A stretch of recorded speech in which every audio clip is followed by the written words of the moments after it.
नमस्कार.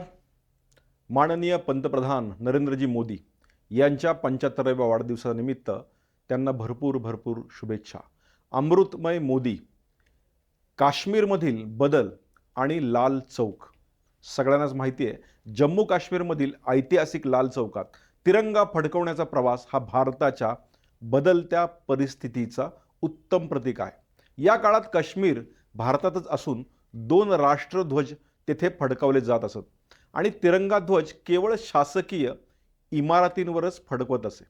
1992 साली जेव्हा काश्मीरमध्ये दहशतवादी कारवाया मोठ्या प्रमाणात वाढल्या होत्या, तेव्हा तत्कालीन भाजपा अध्यक्ष मुरली मनोहर जोशी यांनी तरुण नरेंद्र मोदी यांच्यासह लाल चौकात तिरंगा फडकवण्याचे धाडस प्रथम केले होते.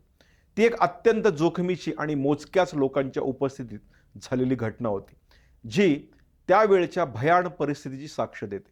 मात्र 2019 मध्ये पंतप्रधान नरेंद्र मोदी यांच्या नेतृत्वाखालील सरकारने कलम 370 रद्द करण्याचा ऐतिहासिक निर्णय जम्मू काश्मीरमध्ये घेतला.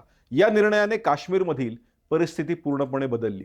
स्थानिक नागरिकांमध्ये असलेले भीतीचे वातावरण दूर झाले आणि शांतता प्रस्थापित होऊ लागली. याच बदलाचे सर्वात मोठे प्रतीक म्हणून 15 ऑगस्ट 2022 रोजी स्वातंत्र्य दिनाच्या अमृत महोत्सवाच्या निमित्ताने लाल चौकात प्रथमच हजारो स्थानिक नागरिकांनी कोणत्याही भीतीशिवाय मोठ्या उत्साहात तिरंगा फडकवला. या घटनेमुळे 1992 मध्ये काही मोजक्या नेत्यांसाठी शक्य झालेली गोष्ट आता प्रत्येक काश्मीरी नागरिकांसाठी सहज शक्य झाली आहे.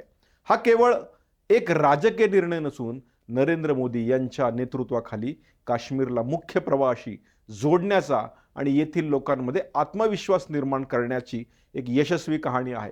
लाल चौकात फडकत असलेला तिरंगा आता फक्त एक ध्वज नाही, तर शांतता, एकता आणि नव्या आशेचे प्रतीक बनला आहे. आणि हे केवळ शक्य झालेले आहे अमृतमय मोदींमुळे. पुन्हा एकदा माननीय पंतप्रधान नरेंद्रजी मोदी यांना वाढदिवसाच्या निमित्तानं भरपूर शुभेच्छा. धन्यवाद.